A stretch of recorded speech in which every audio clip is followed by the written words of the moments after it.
Any player in history come off the bench in their peak, it would be Cristiano Ronaldo.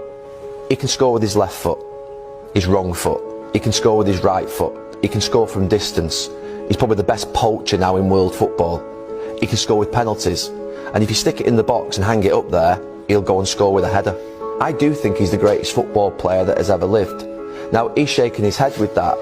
That is not a bias, that is me just looking at answering that question of who I think I would want to trust to win me a football match most. And look, there's no doubt that Messi scored an obscene amount of goals, is a ridiculous player. But Ronaldo, the two big differences for me, or three big differences... Because it's incredibly similar.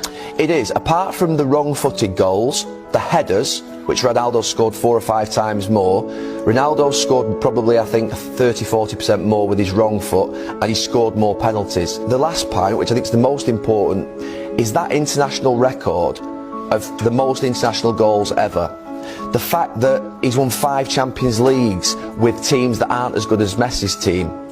You know, the Ballon d'Ors are very similar. Messi's won more league titles with that Barcelona team. But I just feel that the international goals record and the Champions Leagues, aligned with the variety of goals that he scores, even though they're very similar, takes me to think